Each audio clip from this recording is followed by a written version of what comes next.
White House taking some heat this week, not just on immigration, but also on its official policy on gender. A series of decisions under the Obama administration loosened the legal definition of gender. And that, of course, sparked nationwide debates, as you remember, over bathrooms, college dorms, sports leagues. It all boils down to a demand for equality, a fight in which my next guest says activists are approaching it all wrong. Watch. Here now, Camille Paglia, author of the new book, Provocations, which is a sensational collection of so much of her work. She's provocative from the beginning. Camille, good to have you with us tonight. Thanks for being here. Hi, Martha.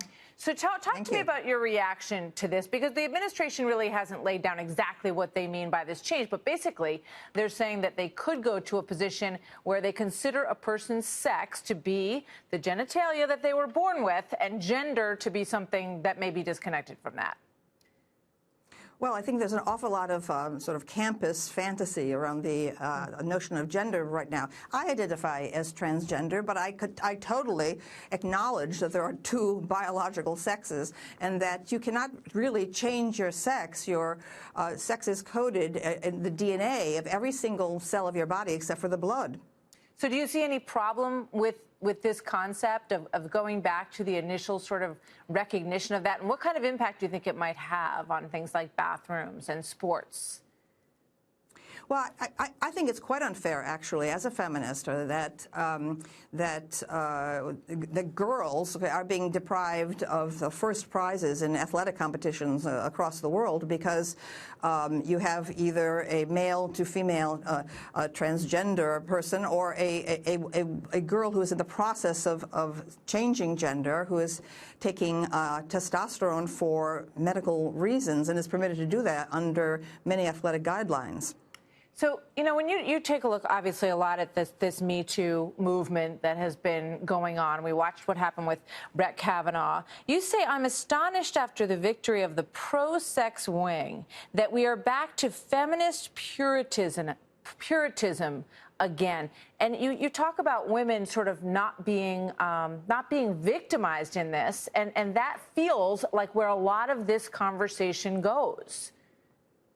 Well, my pro-sex wing of feminism finally struggled into prominence in the 1990s, thanks to Madonna, and we basically won against the insanity of the Catherine McKinnon and Andrea Dworkin period of the 1970s, which was really a kind of resurgence of Salem witch cult and Puritanism, as far as I was concerned.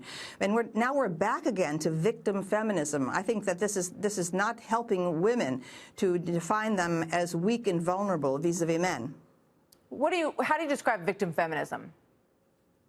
Well, I'm an equity feminist. Right? I demand equality of opportunity in the professional and political realms. But unfortunately, victim feminism is all about defining women as eternally vulnerable, requiring special protections. And this kind of feminism is shot through with anti-male bias and even hatred. I think it's neurotic, bordering on psychotic sometimes.